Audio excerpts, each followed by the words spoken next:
Basta, ayokong isama si Sikat sa mga gagawin natin, okay? Hindi pwedeng hindi. Aral kay Love yun. Oh, isa pa. Yan pangalan niya. Ayoko rin marinig. Ano magagawa natin? Sila yung sanay dyan sa mga ganyang events.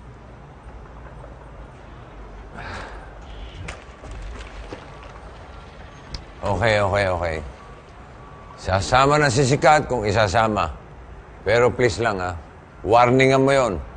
Wag na wag siya magbibigay sa akin ng kahit ano, cellphone, tablet, gadget, na madidinig ko o makikita ko ang pagmumukha ng kapatid niya. Si Love. Inulit mo na naman Ora mismo, gagawin ko. Okay na.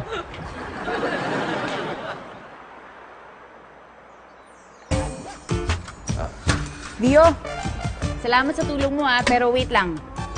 Dio, nasa Davao pa rin ako, pero ikaw ang inisip ko. Para kang passport, hindi kita makalimutan. Ay! Pati ba naman kayo, Mrs. Y? Sorry pero super fan talaga ako ng Love Dio. As in, super kilig ako sa Love Dio.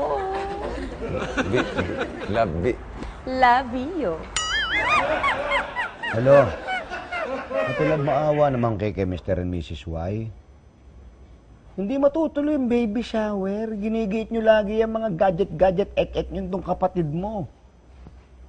Oo. Okay, bukas, pag-alis ng mga bisita.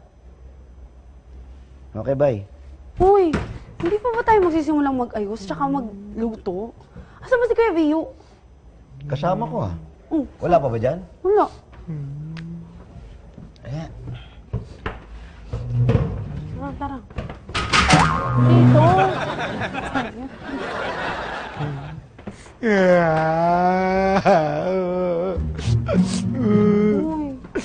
Naawa na ako kay Ate Love. Kasi nangako ako sa kanya, nabubudburan ko ng audio-video yung bahay para kay Kuya Bio. Hindi ko na magagawa.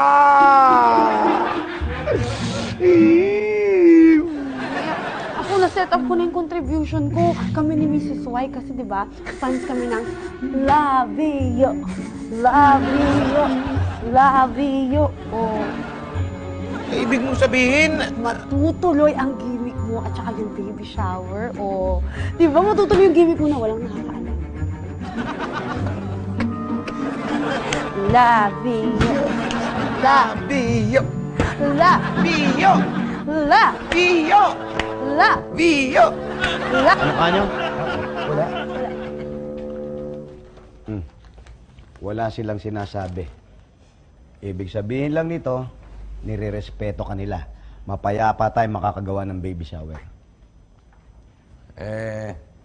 Yan lang, ayoko na Anong ayaw mo na? Sorry, Mr. Y, Ako sana handang-handa na ang tumulong sa event ninyo, kahit biglaan. Ang kaso, pati si Mrs. Y, nakikilabiyo ng ganyan Kaya, out na ako sa usapan. Vio naman. Wala namang atrasan, hindi lang naman yung baby shower yung pinoproblema ko Pati pangalan ng magiging baby namin. Di wala problema. Solve ang problema nyo, Mr. Y. Isunod nyo sa akin yung pangalan ng baby ninyo at tapos ang usapan. Ipaghahanda ko kayo ng bonggang-bonggang menu para sa event ninyo. Kung hindi? Di si Maela magluluto. Uy, hindi masama. Hindi masama kung Mael din ang baby nyo. Di ba? Napakagandang pangalan. Mael Yapinchay. Uy, tunog mayaman. Pinchay. Ganun ba apelido ko? Ganda, di ba?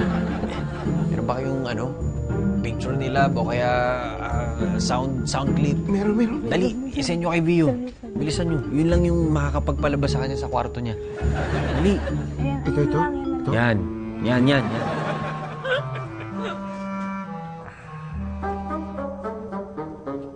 Hi, Pio! Hindi kita mabura sa isip ko kasi ang tatamis ng suha rito. Parang ikaw, ang sweet-sweet mo.